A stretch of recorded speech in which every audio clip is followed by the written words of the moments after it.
ఈరోజు మనం ఒక చాలా ప్రత్యేకమైన లోతైన విషయం గురించి మాట్లాడుకోబోతున్నాం. అదే దేవుని ప్రేమ. అయితే ఇది కేవలం ఏదో తెలుసుకునే విషయం కాదు. ఇదొక ప్రయాణం లాంటిది. ఆ ప్రేమ అంటే ఏంటో అర్థం చేసుకోవడం నుంచి దాన్ని మన జీవితంలో ఎలా భాగం చేసుకోవాలి అనేంతవరకు ఈ ప్రయాణంలో మనం కలిసి ముందుకు వెళ్దాం. సరే, ఈ ప్రయాణం మొదలుపెట్టే ముందు ఒక చిన్న విషయం చూద్దాం. మనందరికీ ప్రేమ అంటే ఏంటో తెలుసు. అదే మానవ ప్రేమ. కాని మనం మాట్లాడుకోబోయే దైవిక ప్రేమకు, మనకు తెలిసిన ఈ ప్రేమకు చాలా తేడా ఉంది. ఇప్పుడు చూడండి, మన ప్రేమలో కొన్నిసార్లు కండిషన్స్ ఉంటాయి కదా. పరిస్థితులు మారితే మన ప్రేమ కూడా మారిపోతూ ఉంటుంది. కొన్నిసార్లు అది కొద్దికాలమే ఉంటుంది. కాని దైవిక ప్రేమ అదలా కాదు. దానికి ఎలాంటి షరతులు ఉండవు. అది అస్సలు మారదు. ఎప్పటికీ శాశ్వతంగా ఉంటుంది. ఈ తేడాను అర్థం చేసుకోవడం చాలా ముఖ్యం. ఇక్కడ మనం ఒక చాలా ముఖ్యమైన విషయాన్ని గమనించాలి. బైబిల్ ఏం చెప్తోందంటే, దేవుడు ప్రేమ కలిగినవాడు అని కాదు, దేవుడే ప్రేమ అని. అంటే ఏంటి? ప్రేమ అనేది ఆయన చేసే పనుల్లో ఒకటి కాదు. ఆయన ఉనికే ప్రేమ. ఆయనే ప్రేమ స్వరూపి. ఒక్కసారి ఆలోచించండి. ఈ ఒక్క వాక్యం అర్థమైతే మన ఆలోచన విధానం మొత్తం మారిపోతుంది. ఓకే, మరి మన ఈ ప్రయాణం ఎలా సాగుతుందో ఒకసారి చూద్దాం. మొత్తం 4 దశలుంటాయి. ముందుగా అసలు దేవుని ప్రేమ స్వభావమేంటి, దాన్ని అర్థం చేసుకుందాం. ఆ తర్వాత ఈ ప్రేమ మన జీవితాలపై ఎలాంటి ప్రభావం చూపిస్తుందో చూద్దాం.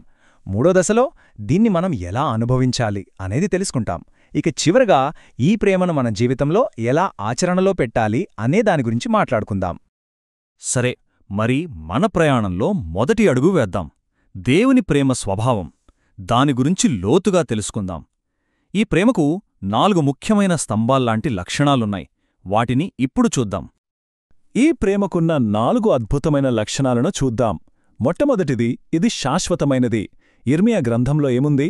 నేను నిన్ను నిత్య ప్రేమతో ప్రేమించితిని అని. అంటే దీనికి ఎక్స్పైరీ డేట్ లాంటిదేమీ లేదు. ఇక రెండోది, ఇది నిరుపాధికమైనది. అంటే అన్కండిషనల్. మనం మంచివాళ్లమని, యోగ్యులమని వచ్చేది కాదు. వాక్యమేం చెబుతోంది? మనం పాపులమై ఉండగానే క్రీస్తు మనకోసం చనిపోయాడు అని. అంటే మనల్ని బట్టి కాదు, ఆయన ప్రేమను బట్టి. మూడోది, ఇది త్యాగమయమైనది. మాటలతో చెప్పే ప్రేమ కాదు ఇది. గొప్ప త్యాగంతో నిరూపించబడిన ప్రేమ. ఇక ఆఖరిగా 4వది, ఇది మార్పు లేనిది. మన జీవితంలో ఎన్ని ఎత్తుపల్లాలు వచ్చినా, ఎలాంటి పరిస్థితులు ఎదురైనా దేవుని ప్రేమ నుంచి ఏది మనల్ని వేలు చేయలేదన్నది వాస్తవం. ఇందాక త్యాగమయమైన ప్రేమ అన్నాం కదా, దానికి ఇంతకంటే గొప్ప ఉదాహరణ ఉంటుందా? యోహాను 3:16 మనందరికీ తెలిసిన వాక్యమే. దేవుడు లోకమును ఎంతగానో ప్రేమించి తన ఏకైక కుమారుడిని ఇచ్చాడు. ఆలోచించండి, తన ప్రేమను నిరూపించుకోవడానికి ఇంతకన్నా గొప్ప త్యాగమేముంటుంది? ఇది దైవిక ప్రేమ యొక్క పరాకాష్ఠ అని చెప్పచ్చు. సరే, ఈ ప్రేమ ఎంత గొప్పదో దాని స్వభావం ఏంటో చూశాం కదా. ఇప్పుడు మన ప్రయాణంలో 2వ దశ. అసలు ఈ ప్రేమ మన జీవితాల్లో ఎలాంటి ప్రభావం చూపిస్తోంది? ఇది కేవలం తెలుసుకుని వదిలేసే విషయం కాదు, మనల్ని నడిపించే ఒక శక్తివంతమైన ఫోర్స్ లాంటిది. అయితే అసలు ప్రశ్నేంటంటే, సరే, దేవుని ప్రేమ గొప్పది. మరి దానివల్ల మన జీవితాల్లో ప్రాక్టికల్గా ఏం జరుగుతోంది? అది మనకెలా ఉపయోగపడుతోంది? నిజంగా ఏమైనా మార్పు వస్తుందా? ఈ ప్రేమ మన జీవితంపై చూపించే ప్రభావాలు 5. ఒక్కొక్కటిగా చూద్దాం. ఫస్ట్, క్షమాపణ. మన తప్పులు, పాపాల భారం నుంచి మనల్ని పూర్తిగా విడిపిస్తుంది, మనల్ని శుభ్రపరుస్తుంది. సెకండ్, రక్షణ. అంటే నిత్యజీవం అనే ఒక అమూల్యమైన బహుమతిని మనకు అందిస్తుంది. థర్డ్, శాంతి. ఇది బయట పరిస్థితుల మీద ఆధారపడే శాంతి కాదు, ఈ లోకం ఇవ్వలేని ఒక లోతైన అంతరంగ శాంతి. ఫోర్త్, ఆశ. భవిష్యత్తు ఎలా ఉంటుందో అని భయపడకుండా ఒక భరోసానిస్తుంది. ఇక ఫైనల్గా 5వది, బలం. మనం బలహీనంగా ఉన్నప్పుడు, నీరసించిపోయినప్పుడు మనకు కొండంత బలాన్నిస్తుంది. ఓకే, ఇప్పటివరకు మనం ప్రేమ స్వభావం గురించి, దాని ప్రభావం గురించి తెలుసుకున్నాం. ఇదంతా బాగానే ఉంది. కానీ ఇప్పుడు అసలైన విషయానికొస్తున్నాం. ఈ విషయాలన్నీ మన మెదడులో ఉన్నాయి. మరి వీటిని మనసులోకి, మన అనుభవంలోకి ఎలా తీసుకురావాలి? ఎందుకంటే ప్రేమ గురించి తెలుసుకోవడం ఒక ఎత్తు అయితే, దాన్ని నిజంగా ఫీలవ్వడం, అనుభవించడం మరో ఎత్తు కదా.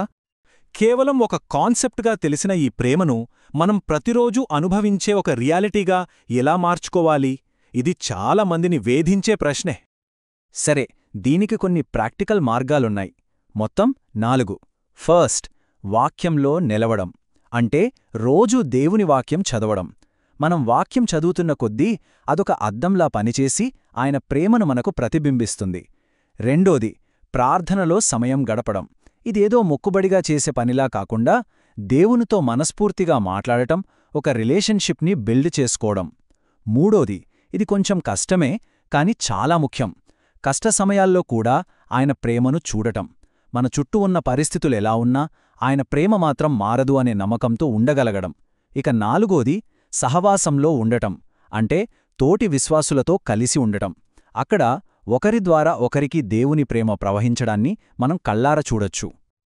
ఓకే, ప్రేమను తెలుసుకున్నాం, దాని ప్రభావం చూశాం, దాని ఎలా అనుభవించాలో కూడా నేర్చుకున్నాం. ఇప్పుడు మన ప్రయాణంలో చివరి, బహుశా అత్యంత ముఖ్యమైన ఘట్టానికొచ్చాం. అదేంటంటే, మనం పొందుకున్న ఈ ప్రేమను మనలోనే ఉంచుకోవడం కాదు, దాన్ని ఆచరణలో పెట్టడం, ఇతరులకు పంచడం. ఇక్కడ యేసుప్రభువు చాలా స్పష్టంగా ఒక ఆజ్ఞ ఇస్తున్నారు. ఇది ఒక సలహా కాదు, ఒక ఆజ్ఞ.